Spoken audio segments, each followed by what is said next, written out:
Welcome to a new deep dive.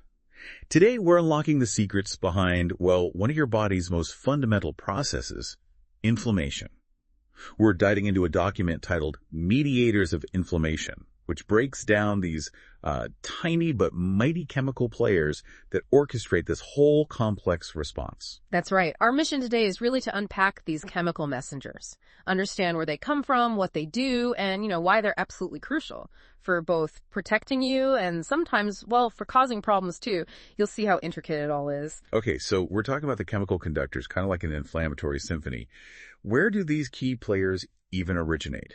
Well, what's fascinating here is that these mediators, they come from two main sources. They can be cell-derived from players you might know, like mast cells or macrophages, or they can be plasma-derived, coming right from your blood plasma, things like the complement system. And crucially, most of them bind to specific receptors, they don't last long, and their actions are really tightly controlled. You need that control to prevent runaway responses. Right, regulation is key.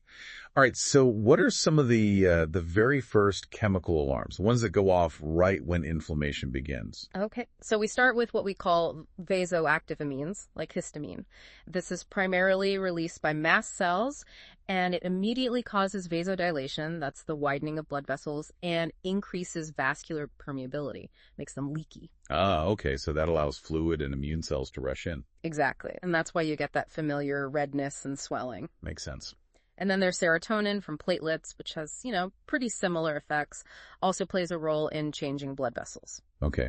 Now, this next class of mediators, this sounds like where it gets really interesting, especially thinking about how, common medications work. Yeah, definitely. These are derived from fats, lipids in your cell membranes, and they branch into two major pathways. First, there's the cyclooxygenase pathway, COX pathway. COX, right, like in COX inhibitors. Precisely. This pathway creates molecules like prostaglandins. They contribute to vasodilation, pain, fever. It also makes thromboxane A2, which does the opposite in some ways, vasoconstriction, and helps platelets clump. Okay, so that's one path. What's the other? The other is the lipoxygenase pathway. This gives us leukotrienes. Leukotrienes are known for causing issues like bronchospasm, tightening airways, and increased vascular permeability. But interestingly, this pathway also gives us anti-inflammatory lipoxins. Ah, so it's not all pro-inflammation then. There's a balance even within the pathway. There can be, yes. And connecting back to what you said about MEGs, this is exactly why NSAIDs like aspirin or ibuprofen work. They inhibit those COX enzymes. Right, they block the production of prostaglandins, damping down pain and swelling. Got it. Okay, so these initial alarms go off, local changes happen, but then the body needs a more coordinated response, right? Like a command and control system. Exactly. This involves a whole network of signaling proteins. Right. Think of these as the body's communicators. Cytokines and chemokines. TNF and IL-1 are really key players here. They induce endothelial activation, basically prepping the blood vessel linings for immune cells to get through. And they also contribute to fever and that whole body acute phase response. Yes, getting your whole system ready. IL-6 is another big one, a major producer of acute phase reactants from the liver. Then you have the chemokines, like IL-8. Think of these as specific homing beacons. Homing beacons? Yeah, they chemically attract leukocytes, white blood cells, directly to the site of inflammation. They guide them in. It really seems like every system pitches in. You mentioned plasma-derived mediators earlier, like the complement system. How does that fit in? Indeed. The complement system is another powerful plasma-derived cascade. It has three main ways to get activated, and its effects are profound. C3A and C5A act as anaphylatoxins. They're potent alarm signals causing mast cell degranulation, recruiting more leukocytes, big inflammatory push. Then C3b helps with opsonization. That's like tagging invaders, making them really obvious for immune cells to grab and destroy. It's like putting a target on them. Exactly. And finally, there's the MVC, the membrane attack complex, formed from C5b to C9. This literally punches holes in microbial cell membranes, causing lysis, direct killing. Oh, wow. So multiple attack strategies just from complement. Yeah. What about other plasma proteins? Do they join the fray? Absolutely. You have the kinin system. Bradykinin, for instance, contributes to more vasodilation, increased permeability, and critically, it's a major mediator of pain. Ah, so that's where some of the pain comes from. A significant part, yes. Then the coagulation system, the clotting system, isn't just about stopping bleeding. Thrombin and other factors can actually stimulate inflammation too. And conversely, the fibrinolytic system, which breaks down clots, its products like plasmin, can actually activate complement. So it really is all interconnected. It just keeps circling back. It really does. It's a web. Are there other, maybe less obvious, but still crucial players we should touch on? There are a few more, yeah.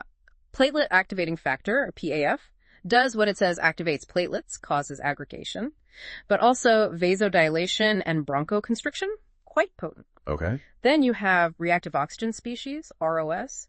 These are things like free radicals. They're great at destroying microbes. But they can damage our own tissues too, right? Collateral damage? Precisely. That's the downside if they're not controlled. And then there's nitric oxide, NO. NO provides a really important balance. It causes vasodilation, reduces platelet clumping, and it's antimicrobial itself. It often counteracts some of the more aggressive effects. Interesting. And you mentioned a connection to the nervous system. That seems unexpected. Yeah, it's fascinating. Neuropeptides, like substance P and neurokinin A, these come from nerve fibers.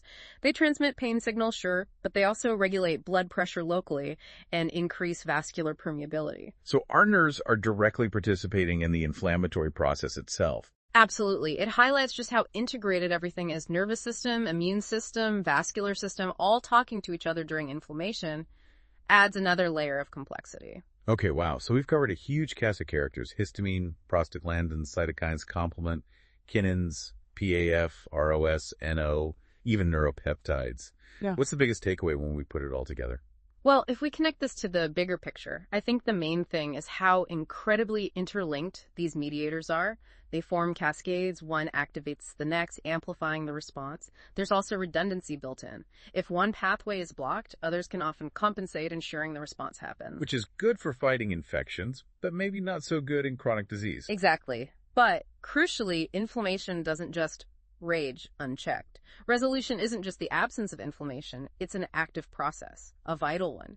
It involves mediators being actively degraded or inhibited. You have anti-inflammatory cytokines like IL-10 and TGF-beta coming in, and specialized lipid mediators too, like lipoxins, resolvins, protectins. Their job is actively promote healing and get tissues back to normal. So it's not just stopping the attack, it's actively cleaning up and rebuilding. Precisely, an active shutdown and repair process. What an incredible deep dive into the chemical orchestrators of inflammation. It's truly mind-boggling how many precise molecules work together and how the body balances that attack with active resolution. Absolutely, and this raises an important question for you, the listener, to consider. Knowing how specific and powerful these individual mediators are and how tightly regulated that resolution process is, how might targeting them with highly precise therapies revolutionize the treatment of chronic inflammatory diseases in the future? Moving beyond